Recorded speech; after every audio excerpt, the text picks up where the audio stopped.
What is up, obscure mic people? Bark coming at you yet again. Thanks to Rode for sending over the NT1 Signature Series. This is going to be the baseline condenser microphone to measure up against other condenser microphones in its price category. Today we've got the HyperX blocking the sound ProCast large diaphragm condenser microphone. We got the ProCast. The ProCast, again, measuring up against the Rode Signature Series. $159, $179 for the ProCast. Let's unbox it and see if it holds its own against what is currently probably the best budget condenser microphone package of them all right now. Debatable, but Rode mics are just good for the money. Quiet, sound good. There is an air conditioner in the background, so keep that in mind. Let's unbox it. Unboxing the ProCast now. She's a wee bit dusty. Documentation. Looks like everything comes in one sleek package. First off, we've got a really tall windscreen. Not sure how it goes on quite yet. Clips in somehow. Then we've got the mic itself.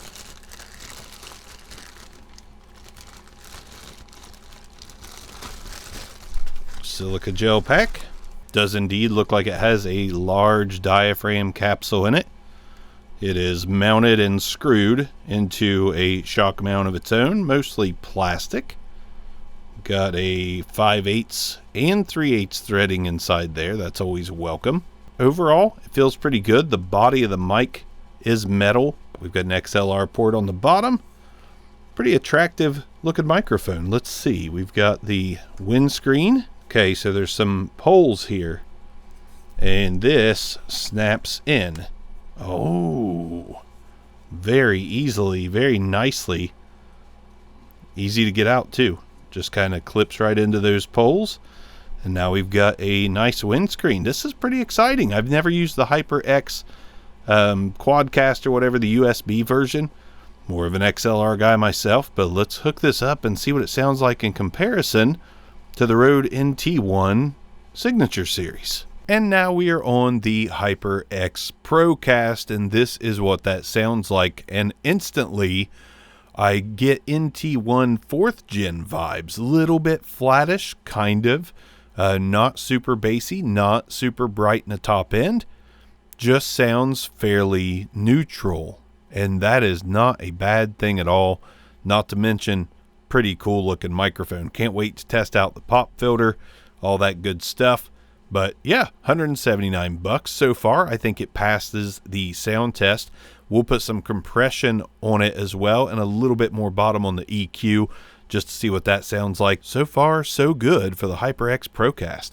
Let's first get right on top of the microphone so you can hear what it sounds like using the proximity effect when you're directly on top of this microphone as close as you can get to the windscreen. This is what that sounds like. Let's do plosives. We're going to leave the windscreen on because it is aesthetically part of it and it comes with it, so we're going to roll with it. Let's go. Peter Piper picked a peck of pickled pineapple pizza. Peter Piper picked a peck of pickled pineapple pizza. Did a pretty respectable job of rejecting those plosives. 90 degrees off axis.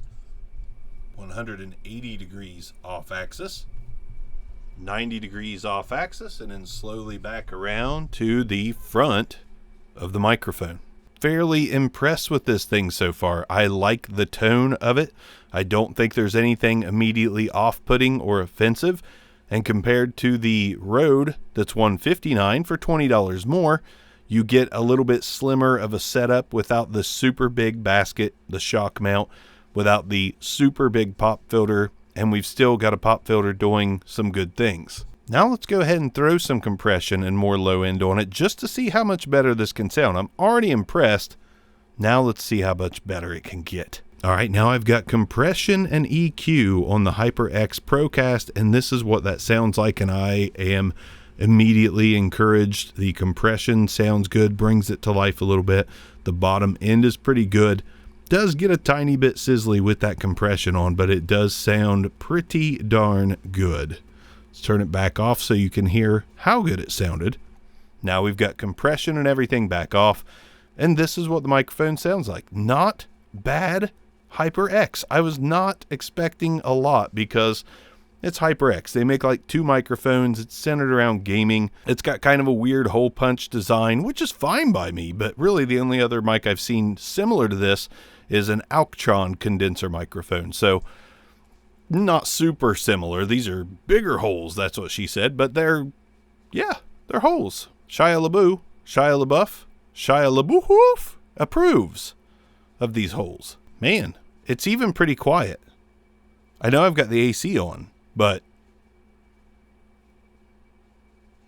it's also rejecting the AC better than what the NT1 was. Oh, we got some pads. I completely missed those. We've got some pad switches on the bottom here.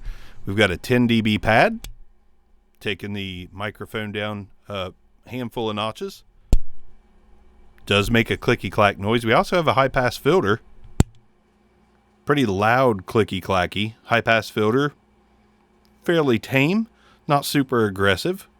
High pass is on now. Now we're back to flat mode. So that's a pretty nice high pass. Probably eliminates mostly low end rumble. Wow. There's no pads on the NT1. Not saying one's better than the other. I think both of them are really good in their own right, but got some switches. Pretty impressed. I think it's a really nice sounding mic. It could use just a little bump in mids in my opinion. The top end is nice, but a little more mids would be okay. It does sound just a tiny bit too flat in the mids. Little bump up, little presence bump up would make this a little nicer, but overall, pretty good. On the BB SAR, for $179, considering you get the shock mount built in, you get the pop filter, which is a nice snap-in pop filter. Aesthetically, it's pretty pleasing, modern. Don't hate it, man. I'm going to give it an 8 on the BB SAR. I think it's a very strong buy, surprisingly. I was expecting mid. I was expecting 5 or 6 on the BB SAR. No, we got a nice, solid 8. Dang, I kind of like it. Well, there you have it, man. I've been looking at this mic for a long time because I've never seen any of the people that I watch review it. And thankfully, I got this off Flip. And I get to make a video for it, and it didn't cost me anything. So thanks to the Flip app for getting this one out to me. I'll put the link down in the description, Amazon and Flip, just in case you want to go one way or the other. And yeah, HyperX ProCast. Pretty impressive out of a gaming company.